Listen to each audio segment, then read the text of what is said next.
Bonjour et bienvenue dans l'épisode numéro 2 de Vente Sereine. Je suis Florence et nous allons aujourd'hui parler du syndrome de l'imposteur de la créatrice.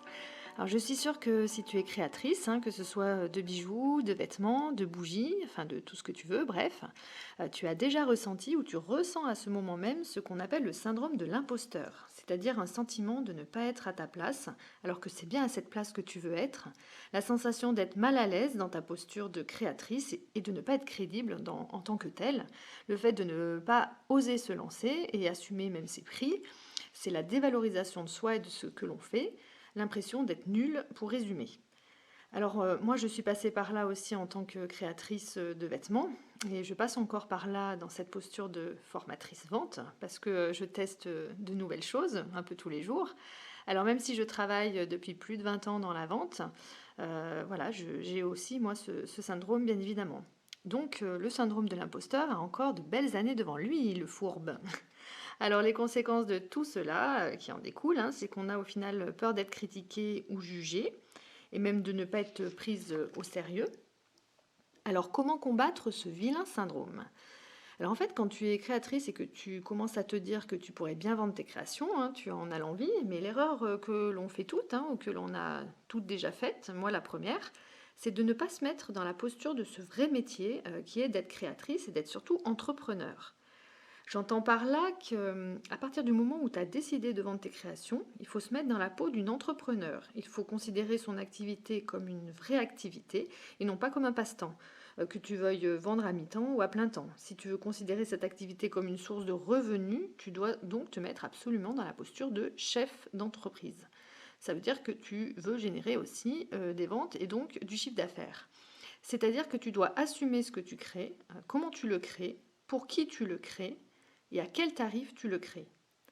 Parce que souvent au début, on se dit, bon eh bien je vais vendre mes petites créations, mais bon pas trop cher parce que la cousine de ma voisine Georgette, elle vend déjà des bavoirs comme moi je fais et que je crée et elle vend pas cher.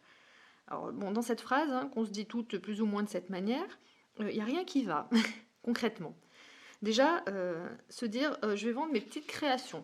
Le mot petite, souvent en vente, est à bannir, même pour vous et pour votre bien, c'est-à-dire dans n'importe quel discours commercial. Petit, en fait, ça renvoie à la notion de sans importance. Et tes créations ne sont pas sans importance, elles valent quelque chose, elles valent même bien quelque chose. Tu penses peut-être que je chipote sur les termes, mais c'est tout un état d'esprit à acquérir, on ne vend pas du petit.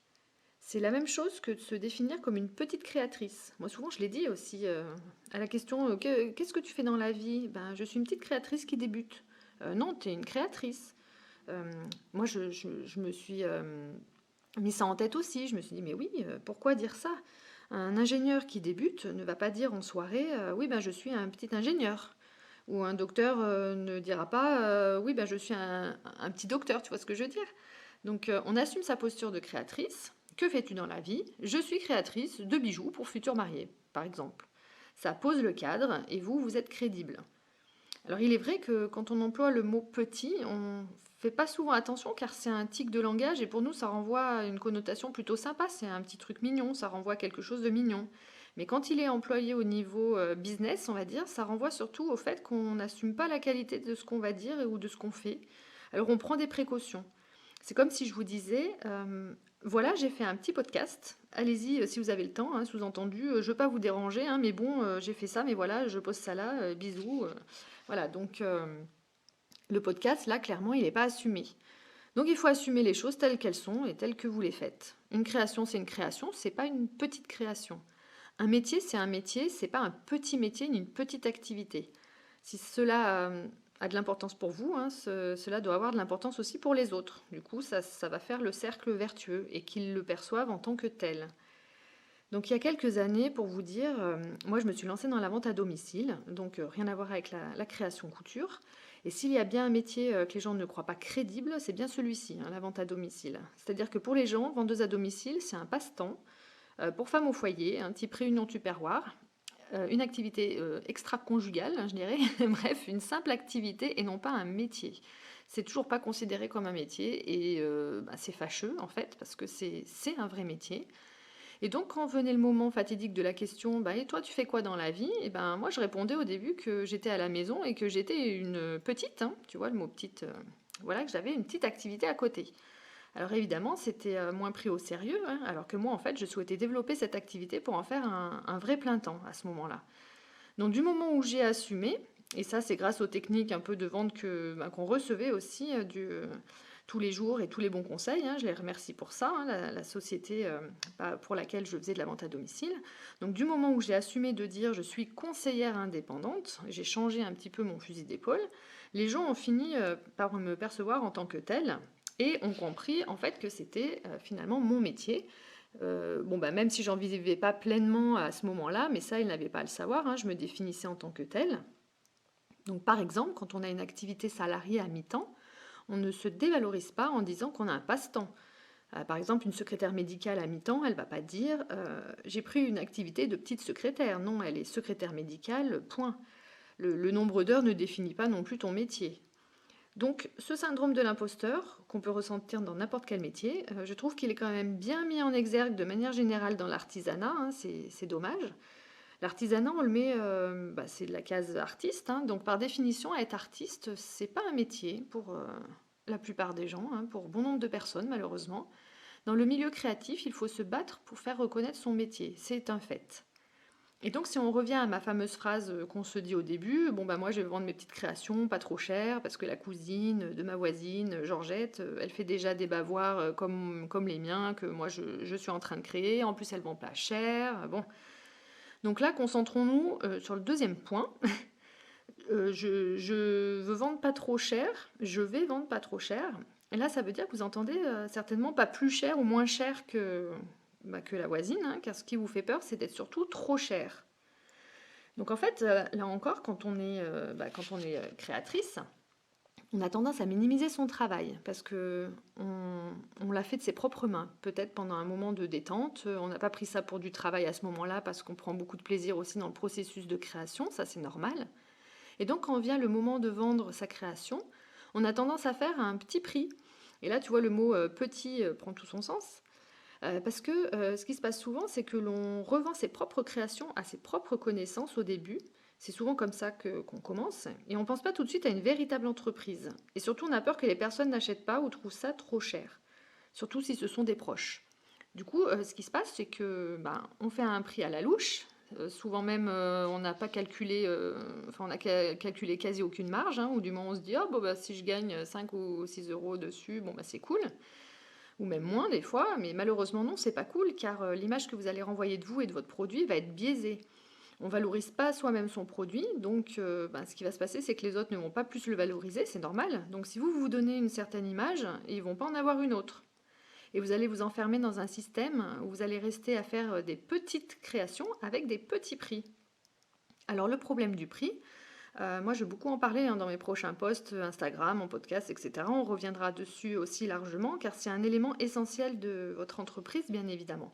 Ça peut être même un des cœurs du sujet. Donc, ce que je veux vous dire par là, c'est que la peur de s'assumer en vraie créatrice, ou entrepreneur, engendre ce syndrome de l'imposteur et vous donne, même sans le savoir ou le reconnaître, une mauvaise estime de vous-même, et ça passe par assumer ses prix. Donc si tu es convaincu que ce que tu fais est chouette, que c'est beau, que ça a de la valeur ajoutée, que ton produit vaut le coup, le reste suivra. Si tu ne perçois pas toi-même la vraie valeur de ton travail, de tes créations, tu te mets toi-même dans une posture inférieure.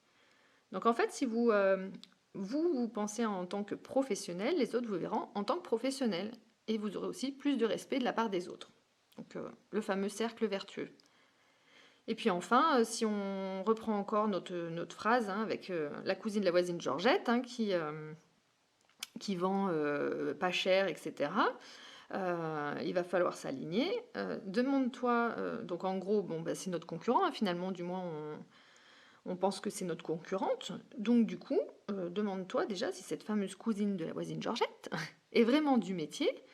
Donc, qu'elle compte se lancer ou qu'elle est déjà lancée en tant qu'entrepreneur. Demande-toi aussi si elle-même, elle n'a pas le même syndrome de l'imposteur que toi, et que donc elle fait des petits prix pour attirer quelques personnes.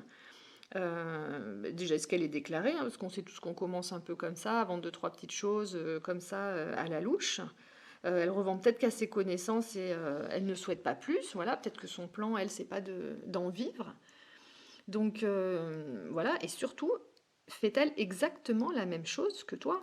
Parce que bon, elle fait des bavoirs comme toi, admettons, certes, mais utilise-t-elle les mêmes techniques, les mêmes formes, les mêmes couleurs, les mêmes matières premières?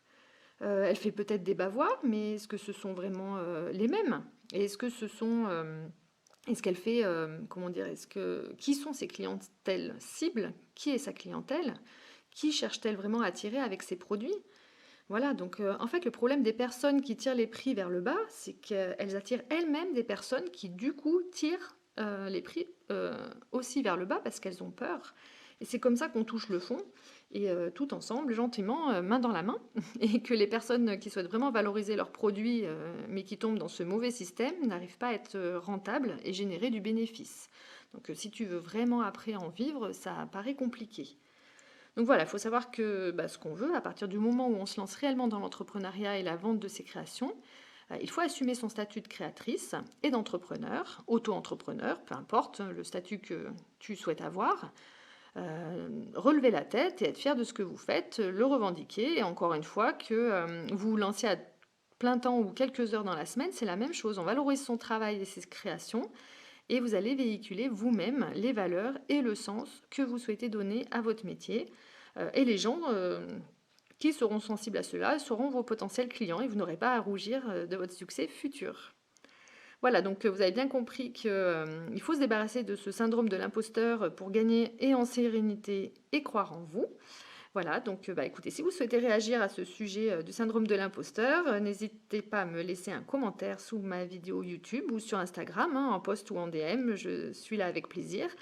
Je vous souhaite en tous les cas une excellente journée ou soirée selon l'heure d'écoute, et vous dis à bientôt.